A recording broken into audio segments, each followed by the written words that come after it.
मेरे प्यारे किसान भाइयों, आपको टॉप बोरर की पहचान कैसे करनी है उसके बारे में जानकारी देंगे। ये देखो, ये हमारा पौधा है, बिल्कुल स्वस्थ था।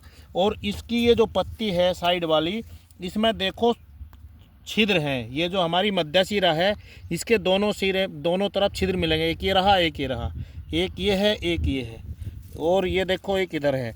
ये जो छिद्र है, जब इसमें सुंडी जो है अंदर घुसी है, ये उस टाइम के छिद्र है। अगर हम इस गन्ने को तोड़कर अब देखेंगे तो वो जो सुंडी है वो उसके अंदर घुस चुकी है। जैसे इसे तोड़ना, ये वैसे खुरपी से काटना चाहिए नीचे से, बिल्कुल जड़ से।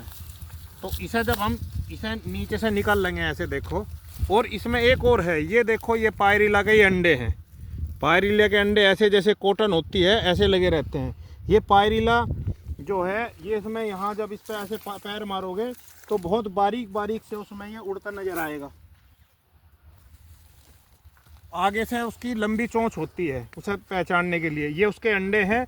ये जो पायरिला है वो इसके पत्तियों का रस चूसता है। और ये जो है, ये टॉप बोरर है, जो पहले चांदी जैसी बिल्कुल सफ़ेद तितली नज़र आती है सुबह या शाम के टाइम जब आप देखोगे, तो वो इसके नीचे अंडे दिए। वे अंडे जो है, जैसे यहाँ अंडा दे दिया उसने, और अंडों से 10-12 दिन के बाद में सुंडी बन जाती है, जिसे लार्वा बोलते हैं।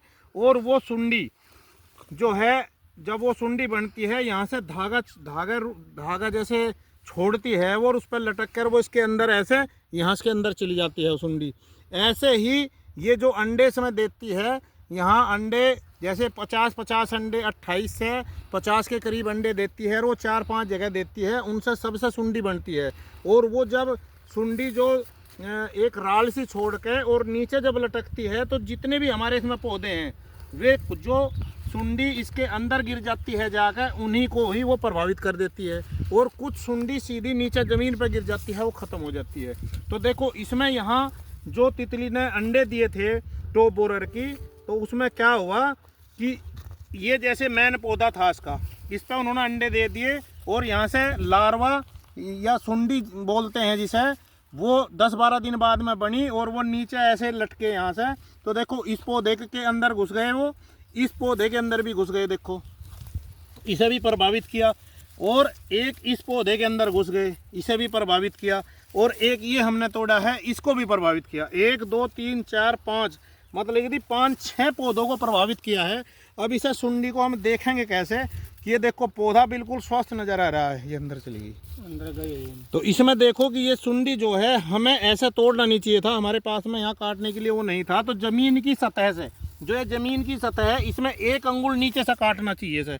तो इसमें वो सुंडी जब इधर से अंदर घुसी है जा करके, और वो इस गन्ने में अंदर चली आई। ये देखो, ये ऊपर से होती हुई वो सुंडी देखो अंदर चली आई इसके, ऐसे होते हुए वो अंदर जाके और इसके अंदर इधर चली आई। देखो, ये सुराग बना दिया इसने यहाँ पे, नीचे जमीन में है, वो जमीन में। देखो, ये ऐसे छिद्र बना के, और वो सुंडी कहाँ है, ये इन्होंने थोड़ा ऊपर से काटा है, वो जमीन में, वो इसके अंदर है। यहाँ पे सुंडी जो इसके अंदर है अभी, तो उसमें जब हम इसे नीचे मिट्टी की सतह से कम 1-1.25 इंच, 1-1.25 अंगुल के करीब नीचे से मिट्टी से निकाल लेंगे, तो वो सुंडी इसके साथ में चली जाएगी। और इन्हें काटने से, इन्हें काट कर हम या तो चारे में यूज कर सकते हैं, या इन्हें हम डैमेज कर दें, तो क्या होगा, हमारे खेत में जो टॉप बोरर की सुंडी है वो ख़त्म हो जाएगी। इस खेत में बहुत कम है वैसे। इसमें पायरिला का भी आपको 2 चीज़ें देखने के लिए मिली। इसमें पायरिला का जो अंडे दिए थे वो भी हमें नज़र आए हैं, और आपका टॉप बोरर की सुंडी जो है इसके अंदर थी, उसका हमें पता लगा है। तो जो अगर आप अपने खेत में इस सुंडी को ख़त्म करना चाहते हैं, जो प्रभावित गन्ने हैं, प्रभावित गन्ने को देखने का सबसे बढ़िया यही तरीका है कि इसमें देख लो, अगर हमारी बीच वाली पत्ती में सुराग तो नहीं है, ये गोल गोल मध्य सिरा के दोनों तरफ सुराग मिलते हैं, तो आप उस गन्ने को जड़ से जितनी गहराई से काटें, और काट के उसे या तो चारे में यूज कर लें, या उसे पौधे को डैमेज कर दें, आपकी सुंडी ख़त्म हो जाएगी। नहीं से ये सुंडी 28 दिन, 25 से 28 दिन बाद में ये क्या बनेगा, इसका फिर प्यूपा बन जाएगा, और प्यूपा 10-12 दिन बाद में फिर तितली बनकर उड़ जाएगा और वो तितली फिर अंडे देगी और अंडे से फिर सुंडी बनेगी, फिर उससे प्यूपा बनेगा, फिर वो सुंडी बनेगी। इसकी 5 पीढ़ियाँ होती हैं। इतना भयंकर नुकसान करेगी आपके खेत में। तो इसे आप इसी टाइम अपने खेत से काट लें। और ये पौधे जो हमारे रोग ग्रसित पौधे हैं, जो कीट से प्रभावित पौधे हैं, उन्हें काट के और उन्हें डैमेज कर दें। सभी किसान भाइयों को नमस्कार।